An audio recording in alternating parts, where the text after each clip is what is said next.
Oras na para sa #1 game show sa buong bansa, ang Family Feud. Please welcome our host, ang ating kapuso, Dingdong Dantes! Woo! Magandang hapon mga kapuso. 12 tulog na lang, Pasko na. Sa ating studio audience, excited na po ba kayo? Napaparating na ang Pasko. Grabe naman, kami rin. Sana nga ito ang maging best Christmas ever nating lahat. Hindi po ba? Kaya ano pang hinihintay natin? Simulan na natin ang pinakamasayang game show sa buong mundo. Ito ang Family Feud. Ang Paskong araw ay para sa mga bata.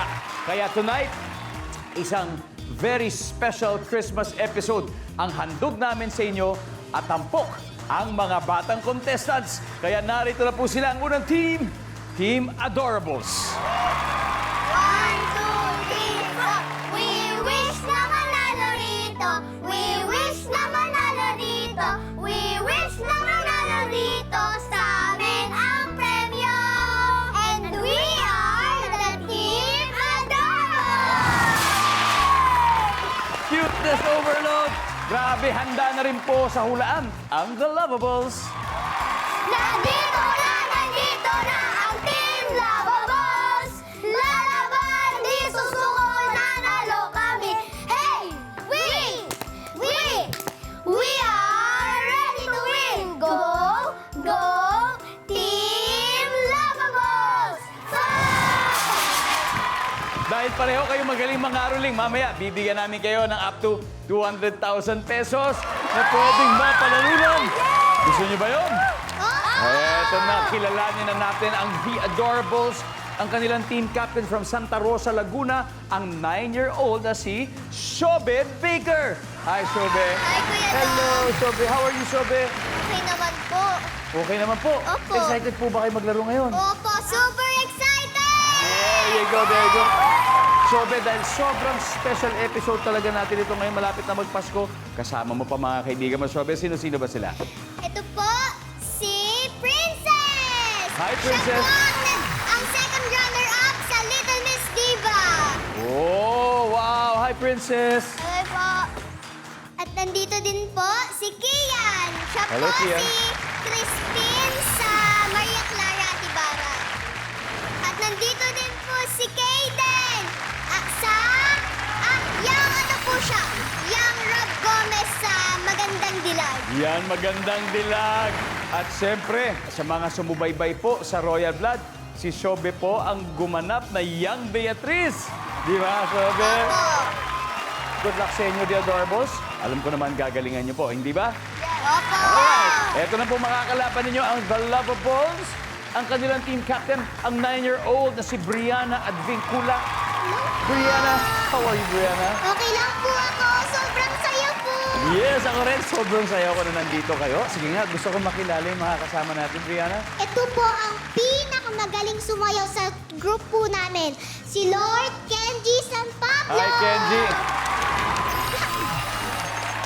Brianna, who else? Ito din po ang pinakabibo at pinakamatalino. Si Trisha Lay Andrada. Hello! Hi, Trisha. Welcome to Family Feud. Excited ka na ba maglaro? Opo, excited na po ako. And of course, Brianna, who else? Ito din po ang pinaka-cute po naming kaibigan. Si TG Dailusa. Hi, Hello TG. po. Sana maging best Christmas ever ito para sa inyo at sa inyo rin. Kaya good luck, kids. Madali lang ang ating game. Huhulaan nyo lang ang top answers ng 100 Pinoy at 100 Pinoy kids na aming sinurvey. At po pwede po kayo manalo ng up to 200,000 pesos! Let's do it! Kaya alamin na natin ang sabi ng survey. Team captains, Shobe and Brianna, let's play round 1.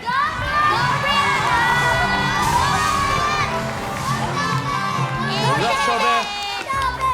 Let's go, Brianna. Here we go. Nag-survey kami ng 100 bata and the top 6 answers are on the board. Kapag nagagalit si Daddy, anong animal ang kamukha niya? Shobe, Dog! paano? Bakit dog? Nasesermonan po kami. Wow, ganun ba? Grabe pala manermo ng mga aso. Pero mas malala po sa mga nanay. Mami, sorry. Wala na booking. Eh, kanya-kanyang style yan, Sobe. Pero sabi mo ay dog. Ang sabi ng survey ay... Meron, Brianna. Kapag nagagalit si Daddy, anong animal ang kamukha niya? Lion po. Lion. Paano ba ang mukha ng lion? Meron niya. Alright. Lion. Boom! Mas mataas. Brianna, pass or play? Sobe, balik muna tayo. Let's go, Brianna. The Lovables. We're playing round 1. Kenji. O, Kenji. Kapag nagagalit si Daddy, anong animal kaya ang kamukha niya? Ano po, dragon. Dragon! Survey says... Yes! Galing, ha? O, Trisha. Okay, kapag nagagalit si Daddy, ano kayang animal ang kamukha niya? Tiger! Paano nga? Sige nga, patingin niya. Tiger! Oh yeah! TG, baka makuha mo ang number 1. Kapag nagagalit si Daddy, ano kayang animal ang kamukha niya po? Siguro, kalabaw? Kalabaw! Lion! Wala. Lion! Ang kalabaw! Wala! Boom! Isa na lang, Brianna. Kapag nagagalit si Daddy, anong animal kaya ang kamukha niya? Dinosaur! Dinosaur! Wala! Wow! Wala! Dinosaur! Wala!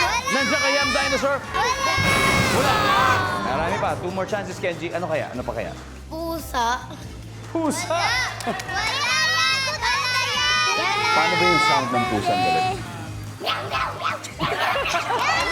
Parang pusang aso yata yun. Wala! Pusa! Wala! Wala! Lisa, kailangan makuha mo to kung di makakapag-steal sila. Kapag nagagalit si Daddy, anong animal ang kamukha niya? Crocodile? Crocodile! Meron yan! Nandiyan ba ang crocodile, guys? Wala! Wala! Alright. This is your chance to steal, Kaden. Ano kaya ito? Unggoy? Goy, Kian, Manok? Wala! manok, Wala! princess, Unggoy! unggoy. Okay, Shobe, Wala! kapag nagagalit si Daddy, Wala! anong animal ang kamukha niya for the win? Sabi nila lahat, ay sabi nilang dalawa, unggoy. So, unggoy! Okay, sabi nandiyan ang unggoy, nandiyan kaya ang unggoy.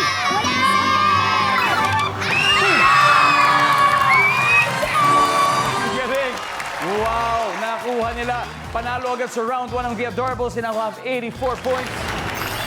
Pero kayo lahat ang umanunong karamihan na steal nila. Wala pong puntos ngayon ng The Lovables. Pero syempre, handang-handa silang humabol sa round 2. Tama ba? Tama po ba? Kaya dyan lang po kayo at magbabalik ang Family Feud. Welcome back to Family Feud. Kasama natin ang small kids with a big heart dahil both our kitty teams are playing for their chosen charity. Kaya sino man po ang manalo sa kanila, siyempre tatanggap sila ng 20,000 pesos. Tapos yung tatanggapin nila ng 20,000, automatic ididiretso po nila sa napili nilang charitable institution. Kaya good luck talaga sa kanila. Sana'y malaman na natin soon kung sino man nanalo. Kasi nakaka-round 1 na tayo. So far, nakaka-84 points ang The Adorables. Nakuha nila yung sagot kanina. Pero hahabol daw ngayon ng Lovables. Kaya from Sampaloc, Manila, narito ang 8 years old na si Princess. At from Taytay Rizal, ang 9 years old na si Kenji. Let's play round 2. Let's go! Go, Princess! Kids, Go, Princess! top 7 answers are on the board. Nag-survey kami ng 100 bata. Ito na yung tanong. Minsan, bakit kaya nag-aaway sina Mami at Daddy? Kenji, Late umuwi ang tatay.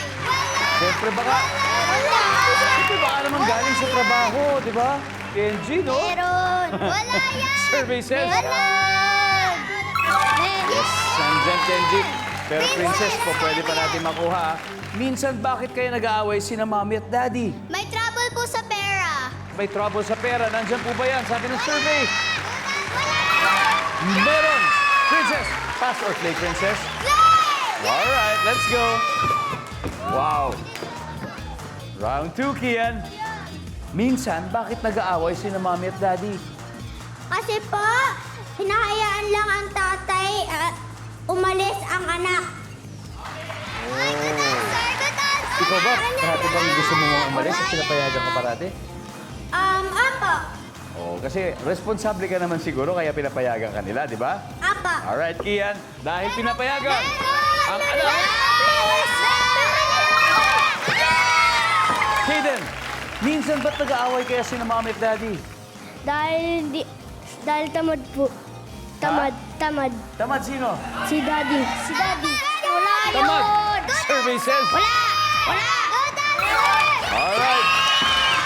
Sobe, minsan, bakit nag-aaway kaya si na Mommy at Daddy? Nagiinom ang tatay! Nag-iinom ng alin? Anak. Oh, marami o konti? Dami. Siyempre, magagalit talaga si Mami niyan. Nag-iinom ang tatay. Princess, minsan bakit nag-aaway si na Mommy at Daddy? Si Daddy hindi inaalagaan yung mga anak nila. Oh, yung mga anak. Dahil hindi inaalagaan ni Daddy yung mga anak. Magagalit talaga si Mami niyan, hindi ba? Survey says. Wala. Yan. Minsan, bakit kaya nag-aaway si na Mommy at Daddy? Kasi po, yung daddy po, hindi niya po inaalagaan ang anak niya. Oh, parang pareho lang din ang sinabi niya, no?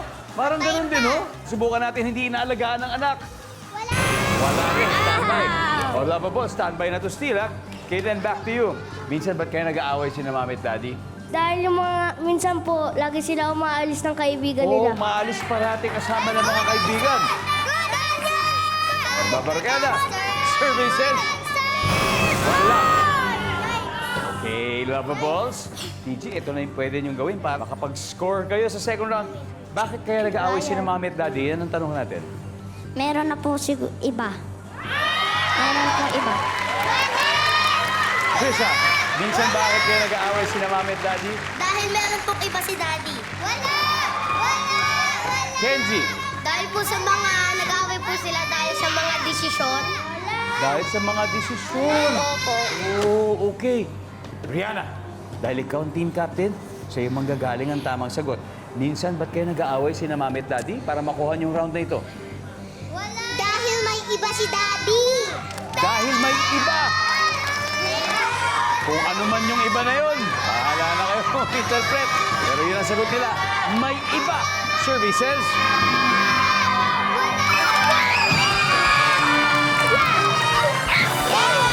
Isa na lang hindi natin nakuha. Everybody, number 6, please. Si Galileo. Yun. Eto na, nakahabol na ang The Lovables. May 84 points na sila. Habang ang The Adorables ay may 84 points din.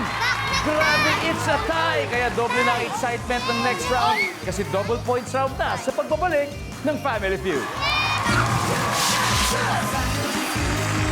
You're still watching Family Feud, kung saan naglalaro pa rin ang dalawang grupo ng mga bibo at cute na celebrity kids. Pero bago po natin ituloy ang masayang game, may gusto lang po akong ipakilala sa inyo. Kamakailan lang po, nag-viral ang videos ng isang teacher sa San Fernando sa Pampanga dahil sa kakaibang method po nito sa pagtuturo. Gumagamit siya ng tinatawag na gamification or games sa loob ng classroom. Isa sa kanyang ginamit ay ang Family Feud. In short, naglaro po ng Family Feud ang buong klase para matesting po kung ano ang kanilang kaalaman. Ngayong gabi, gusto ko pong sabihin sa inyo na kasama po natin ang viral teacher ng Pampanga. Mga kapuso, please welcome dito po mismo, live sa Family Feud, si Mr. Clinton Miguel. Sir! Maraming Sir salamat Clinton, po. grabe.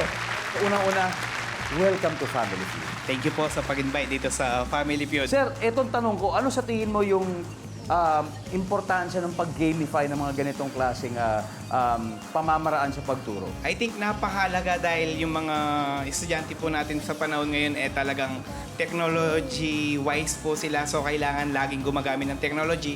At the same time, dapat po laging nasa trend. Ang Family Feud laging trending. Ganun. Kaya kapag ginamitan mo ng Family Feud, sir, ay talaga naman maengganyo po silang mag-aaral. Ayos! dahil naging bahagi kayo ng Family Feud, dahil nasa klase nyo ang Family Feud, meron din kaming gustong ibahagi sa inyo ngayong Pasko. Dahil ang gusto namin ay maging best Christmas ever din po ito para sa mga katulad ninyong guro. Kaya sir, maraming salamat. Wow. Sir Clinton, Thank you po. Thank para po sa inyo mula sa Family Feud. At Maraming salamat po. meron pa tayong Family Feud t-shirt. Ito po, Family Feud t-shirt na pwede nyong i-raffle sa mga estudyante. Gawin niyo pong premyo. Marami yan para sa inyo at mga estudyante Salamat po. ninyo. Salamat po. Maraming salamat. Sir, muli, maraming salamat. Bilib na bilib kami sa inyo, sir. Huling mensahe po para sa mga manonood at sa inyong mga estudyante. Ayan, sa aking mga student, patuloy lang kayong mag-aral na maayos. Asahan nyo, lagi tayong magpa-family feud sa classroom. Yes! And very soon, dito sa GMA. Yes po. Thank you, sir. Maraming salamat po sa inyo. Ayos! Balik tayo sa game. Recap muna tayo ng scores. The Adorables, they now have 84 points. While the Lovables, may 84 din tabla po. Kaya maglalaban naman ngayon ang 9 years old na si Kian at ang 9 years old na taga-Tarlac na si Trisha. Let's go play round 3.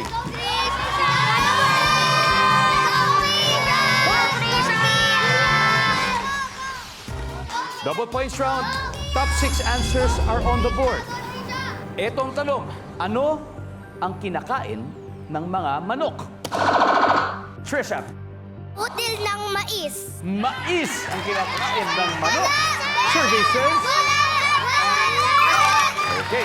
Kia, meron pa. Marami pang mas mataas. Anong kinakain ng mga manok? Chicken food. Chicken food. Good Survey answer. says, yun. Kian, pass or play? Play. All right, we're gonna play. Let's go, Kian, for round 3. Aba, yes na. Hayden, nakahawak ka na ba ng manok? Opo. Ano pakiramdam ng paghawak ng manok? Nakakiliti po. Kasi malikot. Opo. Anong kinakain ng mga manok, Hayden? Feeds. Feeds! Naku, nandun na. Feeds! Sobe, ano kaya ang kinakain ng mga manok? Ang kinakain ng mga manok? May manok yung kuya ko, kaya alam na alam ko yan. Ano? Yung kinakain ng manok, Yung? nakalimutan ko. Princess, anong kinakain ng manok? Mga chicken seeds po. Chicken seeds. Meron. Buto. Good answer. Meron. Okay, Lovables. TG, nakakita ka na bang manok na kumakain? Opo. Ha. So alam mo na kung ano kinakain ng manok. Siguro. Give it a shot, TG. Siguro po wheat.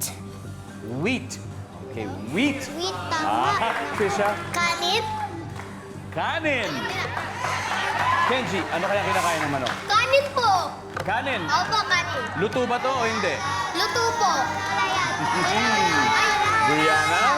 Meron. Wala. Ano kaya ang gusto mong sagutin? Susundin mo ba sila o si TG? Ano sa tingin mo ang kinakain ng manok? Kanin? Yes! Kanin. Yes! Doon sila sa pinaka-safe. Kanin. We'll see. Nandyan po ba ang kanin? Survey says, alamin natin kung tama sa pagbabalik ng Family Feud. Nakatutok pa rin kayo dito sa Family Feud. Kanina, tinanong po natin ang The Lovables. Ano ang kinakain ng mga manok? Ang sagot nila ay kanin. Pag tama, sagot nila, mag-steal nila ang naipon puntos ng The Adorables sa round 3. Kaya ano kaya? Andito kaya sa board ang kanin. We'll see. Survey says...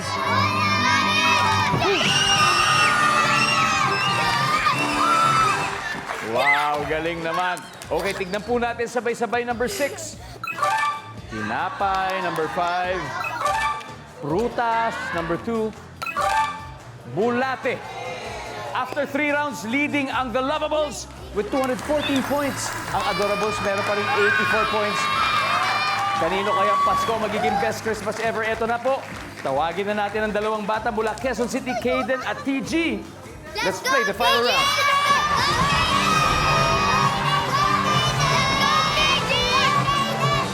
Oh. Kids, galingan nyo ha. Good luck. Top 4 answers are on the board. Anong part ng fried chicken ang favorite mo? Go! TG. The drumstick. Drumstick fried chicken ang sarap. Survey says, Wala! boom! Top answer, TG. Pass or play? Play. Okay, then balik mo na. Let's go play the final round, TG. Makakuha niyo kaya? Brianna, anong part ng fried chicken ang favorite mo? Yung balat? Ako rin! Balat! Survey says, boom! Kenji, anong part ng fried chicken ang paborito mo? Wings. Paborito rin niya ng misis ko si Marian. Mahilig siya sa chicken wings. Survey says, boom! One last, Trisha. One last. Anong part ng fried chicken ang favorite mo, Trisha? Thai pork?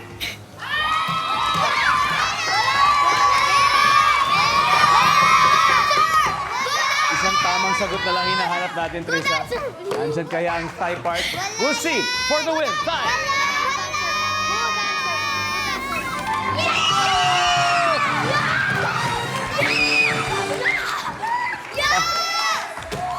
Ang ating final score, the Lovables 505 points, the Adorables 84 points. Maraming salamat, Chobi.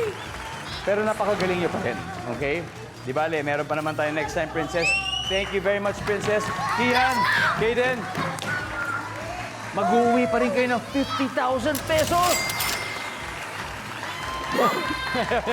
Congratulations! Kayo naman, nanalo na ng 100,000 pesos!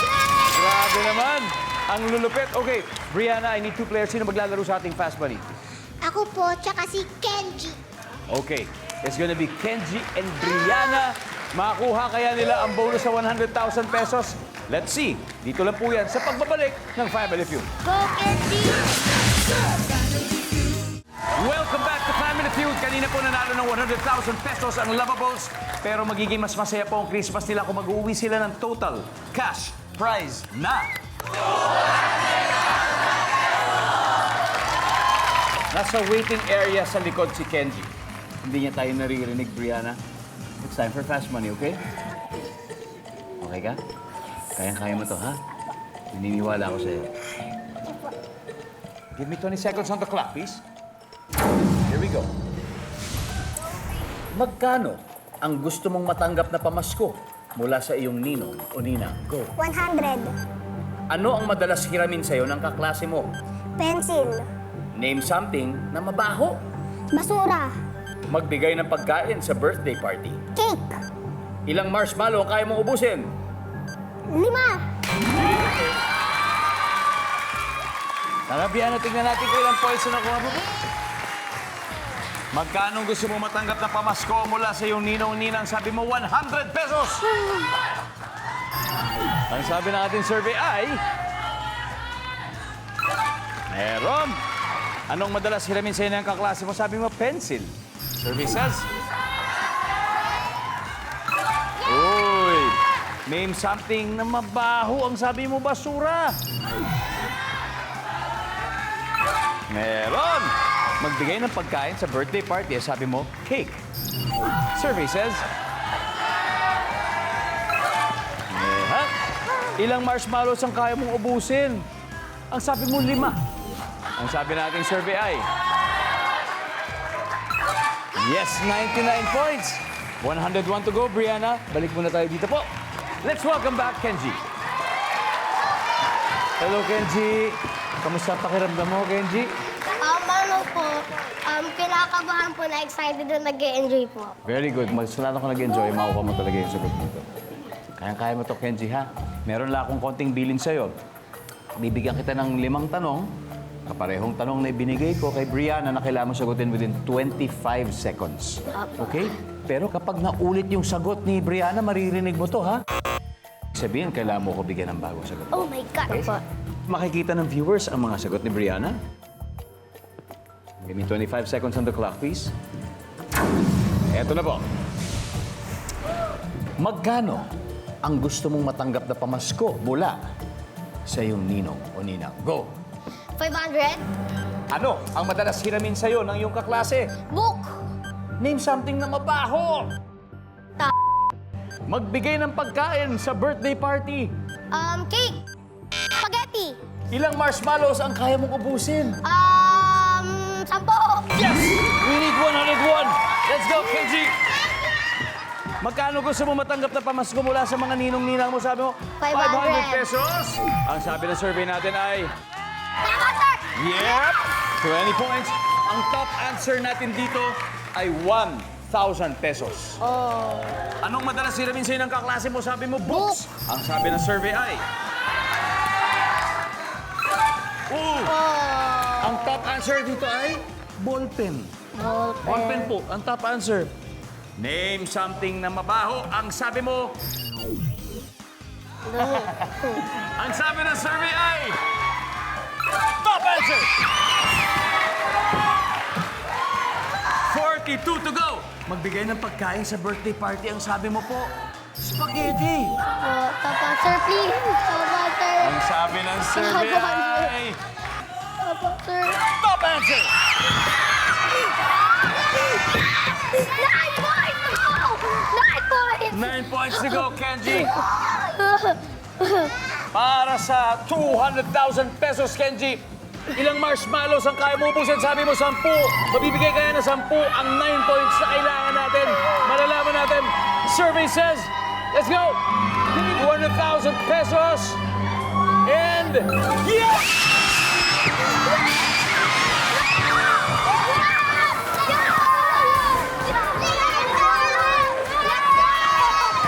Ang top answer natin doon sa marshmallows, 10. Nakuha din niya.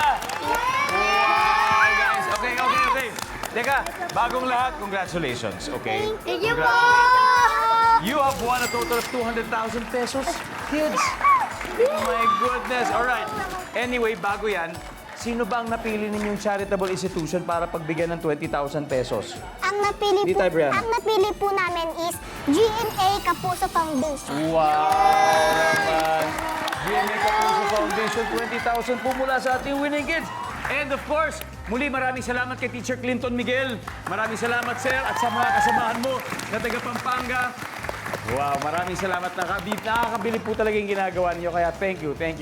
And of course, maraming salamat, Pilipinas. Malapit na po magpasko. Ilang tulog na lang, December 25 na. Ako po si Dingdong Dantes. Araw-araw na maghahatid ng saya at papremyo. Kaya makihula at manalo dito sa Family Feud!